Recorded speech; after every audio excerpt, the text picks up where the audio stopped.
Hi, we can hear you. Okay, hello everyone. As Tatiana said, Irina Dzhus speaking from Berlin right now, because we're having a Ukrainian designers charity pop-up store in Berlin to help Ukraine. But let's begin with who I am and what I do. So, as probably some of you have heard, there is a brand Dzhus in Ukraine, which looks like an acronym, but it's actually my last name. So I didn't invent anything in this context, unlike my styles that I design. So the Dzhus brand specializes in transformable clothing. So this is kind of my alternative vision of sustainability. And what I mean is that by purchasing one piece from our brand, a client gets up to 10 options of how to wear it. So why this is important? Because let's start with the fact that in the fashion industry, there is a problem that when sorry, is the sound good? Yeah, okay, because it's quite noisy here, but I cannot find a better place. Yeah, okay, okay. So there is a problem in the fashion industry and the show business that when an influencer, another person wears a recognizable look, after just wearing it once, they won't understand what to do with it because it's already been worn, it's already been photographed, and it's unclear what to do next. And with our pieces, you will never face such situation because when you have up to 10 options of transformation of every piece, and all of them are very diverse, very different from each other. So the idea is that you can wear one piece to an office, I mean the same piece in the first transformation to an office, then you go to probably some artistic presentation, you transform it a little bit to more edgy style, more recognizable style, and then you can visit a crazy party to which you're wearing some amazing futuristic hood. And all of that is made from just one garment. So to me, it seems like this is the future of fashion in the context of sustainable consumption, because I think that the less you buy, the better. But you don't have to limit your looks if you buy less. You can create millions of looks if you buy transformer clothing.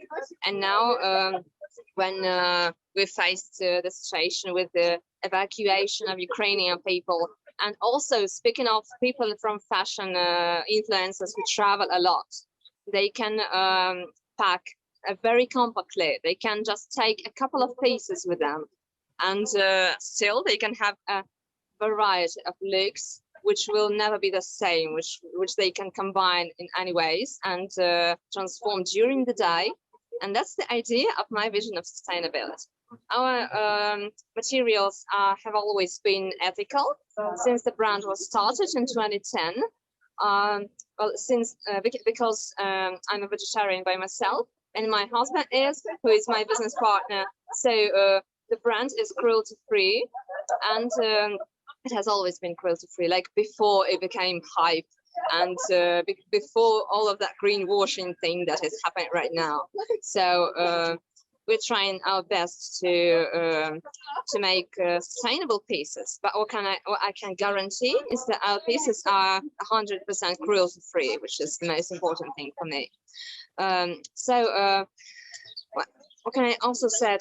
Since the war started, we've been supporting Ukraine by regular donations from our profit. So from every sale that we have right now, 30% goes to charity and is divided between the Ukrainian army and animal rights organizations.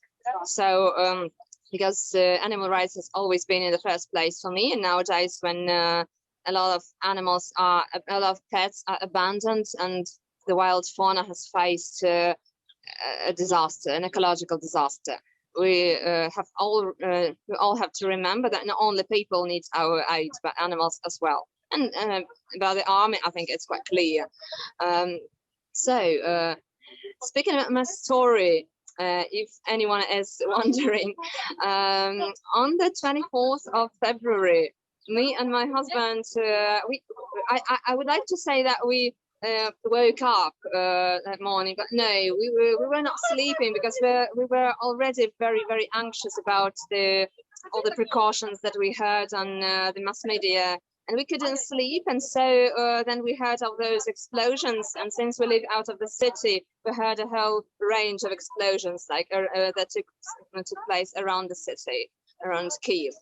And we understood that it started, and I was so shocked that I mean, I was physically shocked. Like, only in one day did I manage to like eat something, start eating, start breathing normally. So I was completely shocked. And in one day we understood that we had to find a shelter, because they were bombing our capital, and it was heard very much and seen from some points. So we found a close basement to which we brought our 3 cats.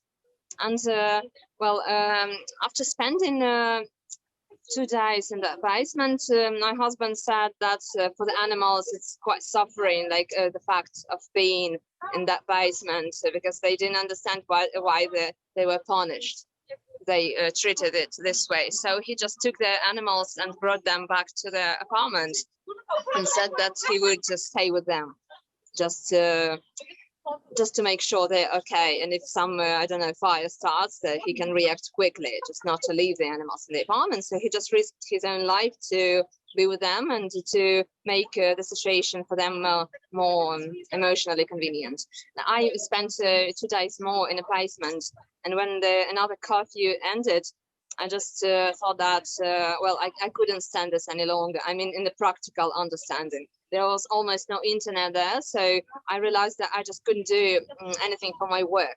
I only cared for the brand at that moment. So I decided that whatever it takes, we had to get out of that. We had to escape. So although it was very risky to get out, because as I said, we live in suburbs.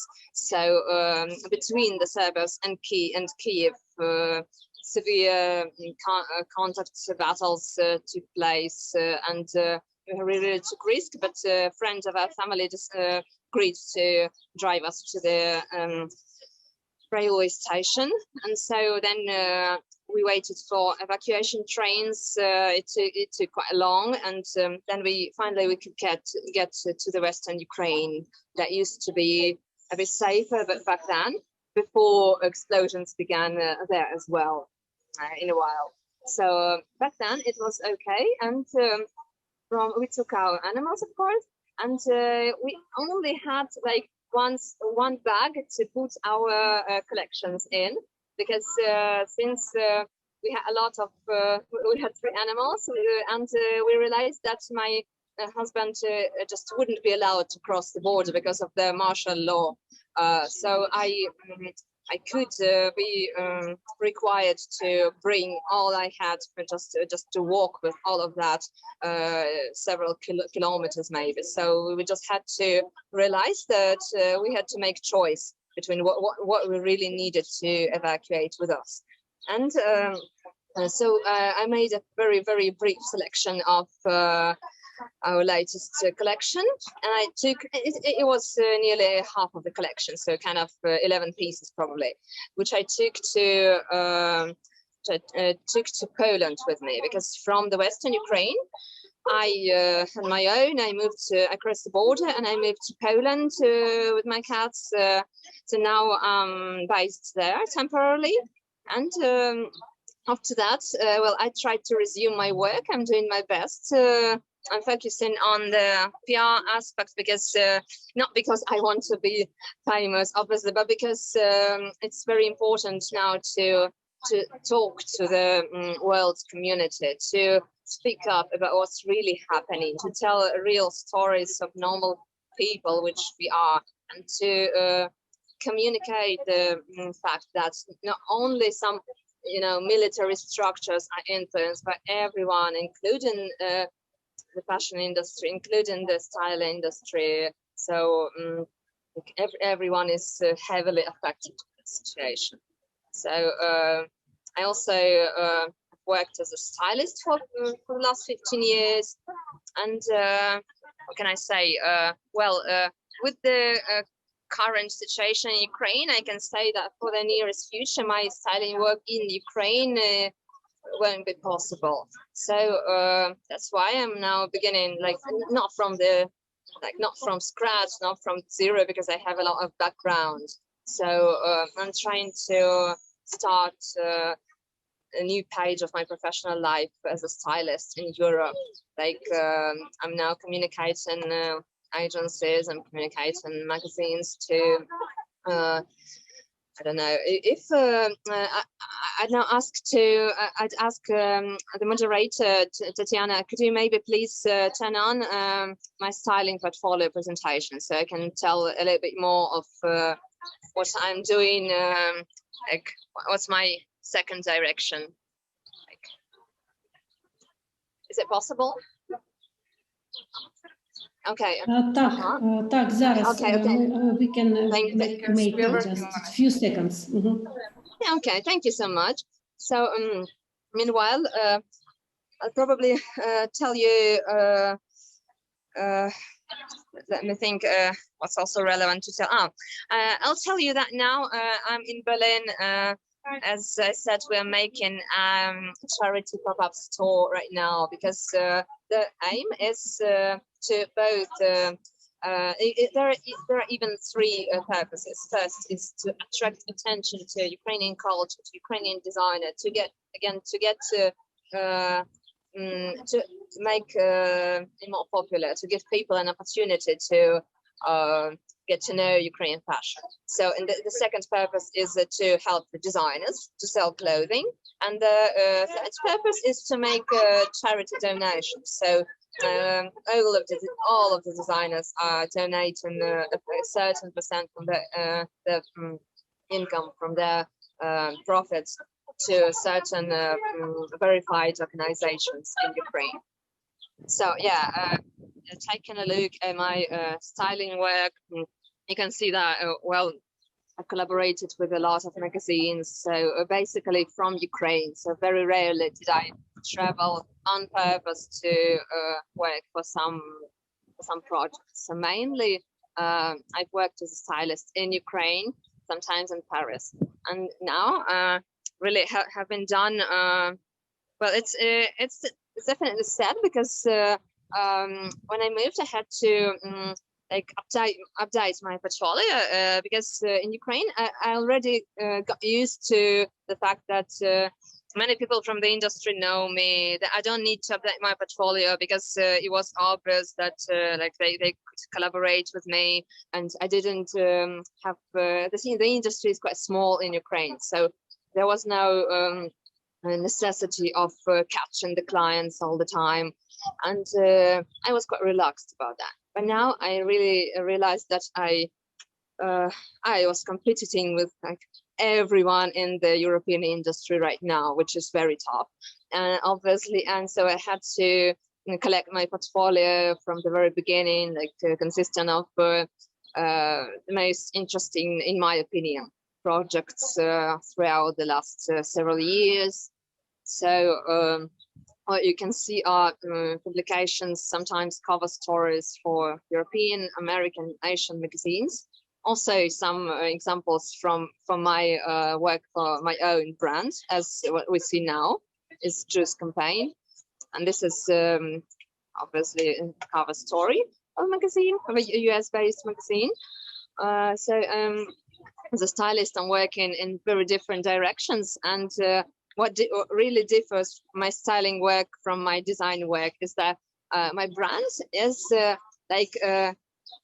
something that goes from the very heart, like sits somewhere very deeply in my soul and cannot be changed by any circumstances. So whatever happens, I will go on, and the main purpose is to save the brand. I mean, to save the resource that exists somewhere in the universe to be able to communicate the ideas further in the future. So it's not about me it's about some concepts to be developed and to find the audience. Like sometimes I just cannot delegate many aspects of my work because I don't understand how to delegate. Like that work is quite complicated, and that's why I have to handle many processes by myself. But now I can say it's luck, because having found myself in a completely new environment right now, I can still handle a lot of brand processes. Like, unlike many other designers, unfortunately, who had big teams that have now that are now on pause because of the chaotic situation. And speaking of me, I can sustain it because I do very much by myself. And my husband is in Ukraine, so he manages our production. Luckily, when it got safe in Kyiv, many people they went back, including our seamstresses, some of them. So my husband is trying his best to restore the production without me. Right now, this can be completed if we accept orders for the styles that have been produced hundreds of times before. So there is a system of how to produce them. No one will have questions. Then I can delegate. Then they can cope without me. And now, I'm responsible for the creative aspects and for the innovations. And returning to my styling work, which we are already watching. So as you can see, there is quite a lot of work to be done. And it was so sad to have basically lost this background. I don't know, because thinking of the industry, of the style industry in Ukraine, honestly, I have no idea when it will be restored to the level where it was, because well, fashion, design, it's easier with design, because a designer can it can still be the same brand, but just having evacuated. But if we evacuate Ukrainian stylists, they will not be Ukrainian stylists, because they will work in another environment. So they will just have a Ukrainian origin. And this is sad, because in what is Ukrainian styling industry is which is happening in Ukraine. So the commercial shootings, the celebrity appearances, magazine covers, all of that. And unfortunately, like 90% of that has now stopped, because for obvious reasons, I think. And well, but I'm trying to find good points about everything. It's hard, but I'm trying to explain that to myself, that at least I have a chance to integrate into a new society. So since I had to leave my comfort zone, I now have an opportunity to gain some progress, to organize myself very well, and to try to adapt, to try to integrate, which is also useful for the creative development. So now we can see some commercial work for some brands that many celebrities that many Ukrainians will recognize. And that's almost it. Yeah, some children editorials, children commercials. So it was amazing to have done all of that throughout all of these years. But as I said, unfortunately, I have to start from the beginning in this direction. And Tatiana, if we can probably return to the examples of the brand's work. I have another idea. Why don't I just show you the Ukrainian designers pop up and what's taking place? So this is the if you can see, this is the poster of the event. And if we just get in, I'll just switch my camera right now, if I can do that. Yes, I think I can. So let me do that. Seems it's not working. It's working. So let's just come in and see what's happening. So right now we have a lot of Ukrainian brands exhibited here, such famous names as Litkovskaya, Bobkova, Ksenia Schneider, Tutu Sweaters, Gune Project. So like all the legends that you can be aware of in the Ukrainian fashion industry. Also Nadia Zak, also Guzema Jewelry, like everyone that you can remember when you're talking about Ukrainian fashion. Like not everyone, but many people who managed to get their clothes here. Like this was the main quest. And as you can see, people are coming. People are like trying the pieces on. There is something happening, some movement happening. And there is a very nice location which has very kindly accepted us in Berlin, and this is a very big contribution from them. I'm very grateful. It's called Lobe Local. So I'm really grateful to that beautiful concrete hub which is accepting us as an event right now. So now that I've shown you the collection of the designers, you can get back to me and maybe to I'm not that interesting, probably to some examples of our brand's work. Irina, yes. Irina, maybe thank you very much for your contribution. Thank you so much. I'm a big fan of yours, and this is super confirmed with everything you say. I'm also a cat woman, so I feel very much for your cats. And we hope that all your new endeavors are going to give fruit. I'm certain that you will find new openings, you know, outside your country and later inside your country. There's so much energy and belief.